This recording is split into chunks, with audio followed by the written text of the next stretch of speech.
Abi çıkıyor. Koridoru bir açalım.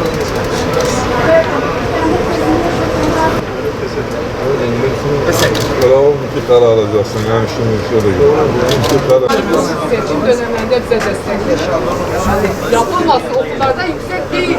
Güvenlik yapmışsın yani. Niye polisler koridorlarda bekliyor sınıflar için? Doğu Güneydoğu'nun her yerinde Bir kadının, hani kadın hakları diyorlar, biz kadın değil miyiz? Hani gençliğin sesi diyorlar, nerede genç? Hani genç? Hangi gençliğin sesi? Daha kaçırdıkları gençliğin sesi mi? Bizim gençlerin sesi mi? Hani nerede? Vallahi hakkım var onların üstünde, billahi hakkım var onların üstünde. Hakkımı helal etmiyorum. Her iki cihanda da elli yakalarında olacak. Yeryüzü onlara cehennem olsun. Rabbim kahar ismi şerifiyle onlar tecellesin, onları kahru perişan etsin inşallah. Bayram gelip Diyarbakır'da kalmışım. 6 yıldır bu çocuğu getirip orada sakat ettiler. evlatları daha kaçırılan annelerin mücadelesine ortak olmak amacıyla kendilerini ziyaret etmiş ve huzurlarınıza çıkmış durumdayız. Bütün şehrin haberdar olduğu üzere 600 günün üzerinde bir süredir buradaki anneler, buradaki kadınlar, çocuklarının, kardeşlerinin daha kaçırılmasından sorumlu tuttukları HDP il binası önünde bu onurlu, bu yürekli duruşu sergilemekte ve bu farkındalığı bütün Türkiye'ye yaymış durumdadırlar.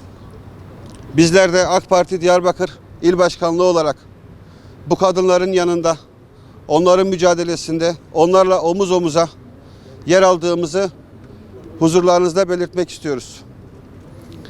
Bu kadınların çocukları HDP'nin sebebiyle, HDP'nin yapmış olduğu politikalar nedeniyle dağa götürülmüş ve ellerine silah verilerek ailelerinden kopartılmış, Türkiye Cumhuriyeti'ne karşı bir suç işlemek ve bir terör eylemi gerçekleştirmek için oluşturulan yapıya dahil edilmeye çalışılmışlardır. Bu annelerin yürekli duruşuyla, bu annelerin dik duruşuyla nasıl ki bugüne kadar 24 aile, 25 aile kendi çocuklarına, kendi kardeşlerine kavuştuysa, kalan bütün anneler de bu onurlu duruşun sonucunda evlatlarına kavuşacaklardır. Biz buna inanıyoruz ve kendileri için dua ediyoruz.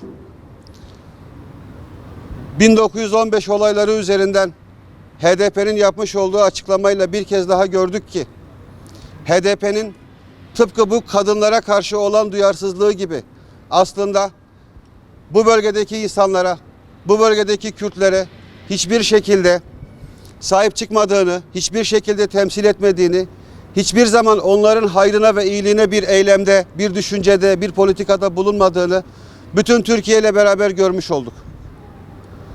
Bu bölgede sözde Ermeni soykırımı iddiası üzerinden ABD Başkanı'nın yapmış olduğu açıklamayla Türkiye'de siyasi düzlemde siyaset yapmakta olan bir siyasi partinin